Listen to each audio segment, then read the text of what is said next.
आखिर झारखंड जहां धनबाद को भारत की कोयला राजधानी कहा जाता है, उसी झारखंड को कोल ब्लॉक की नीलामी में कम प्रीमियम क्यों मिला है?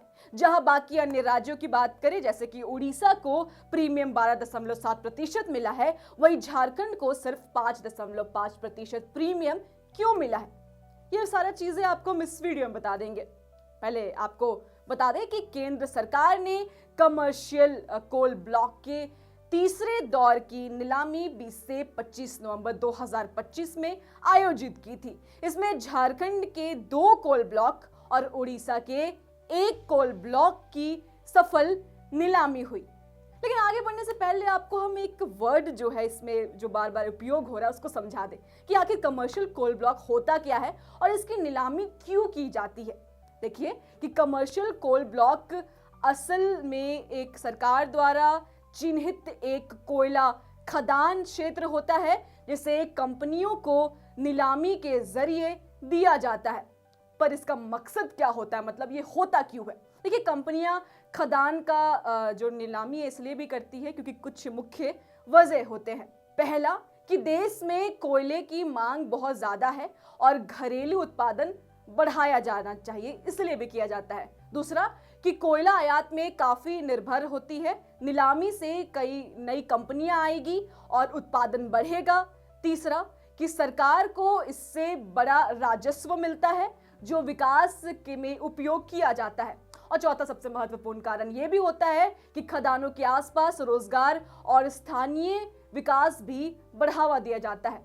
तो कुल मिला के इसलिए कमर्शियल कोल ब्लॉक की नीलामी की जाती है। तो आपको बता दें कि केंद्र सरकार ने कमर्शियल कोल ब्लॉक के तीसरे दौर की नीलामी 20 से 25 नवंबर 2025 में आयोजित की थी, जिसमें झारखंड के 2 कोल ब्लॉक और ओडिशा का 1 कोल ब्लॉक का सफलतापूर्वक से नीलामी भी हुआ। तो तीनों ही coal block Damodar valley corporation यानी कि डीवीसी को मिले।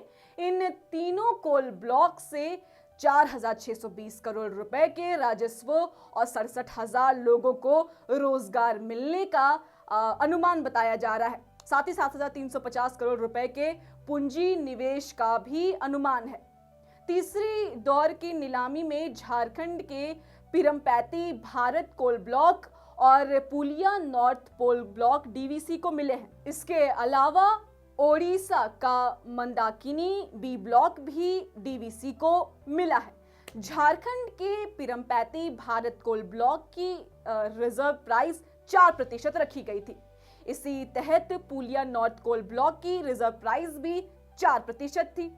इसके मुकाबले डीवीसी ने सिर्फ 5.5% का ऑफर देकर दोनों कोल ब्लॉक हासिल कर लिए।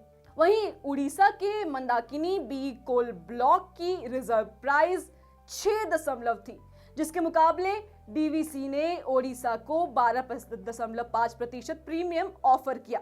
तो झारखंड के पिरमपैती भारत कोल ब्लॉक का लोकेशन बिहार के भागलपुर जिले के करीब है और इस ब्लॉक के कोयले का इस्तेमाल पिरपैती थर्मल पावर में बिजली उत्पादन के लिए किया जाएगा।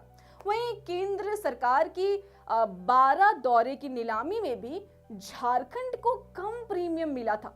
12वें दौर की नीलामी में भी वहीं झारखंड को 7% से 27% तक प्रीमियम मिला था, जबकि दूसरी तरफ छत्तीसगढ़ को 31 से 62% तक प्रीमियम मिला था।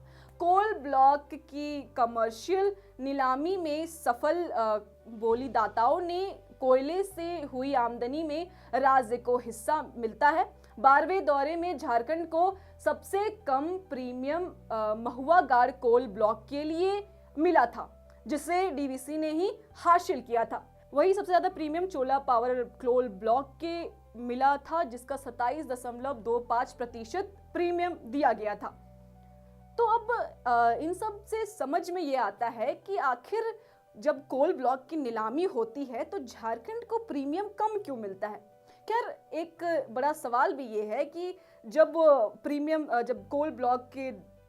कोल ब्लॉक में जब नीलामी होती है तो उसमें झारखंड का जो प्राइस होता है वो बाकी राज्य के मुकाबले कम क्यों रहता है। बड़ा सवाल ये है, क्योंकि अगर कम प्राइस रहेगा तो बोली भी कम ही लगेगी, वहीं अन्य राज्य में अगर जब प्राइस ज़्यादा रखा जाता है तो बोली भी ज़्यादा लगाई जाती है। तो कुल मिला के हम इतना कहना चाहते हैं कि जिस झारखंड में धनबाद जैसा जगह है जिसे राजधानी कहा जाता है पूरे इंडिया का, उस झारखंड में आखिर नीलामी जो है वो कम क्यों होता है, उसका प्राइस कम क्यों रहता है, बड़ा सवाल ये है। खैर, ऐसे तमाम खबरों के लिए बने रहिए हमारे साथ। मेरा नाम ऋतिका शर्मा है, आप लोग तंत्र 19 देख रहे हैं। जोहार।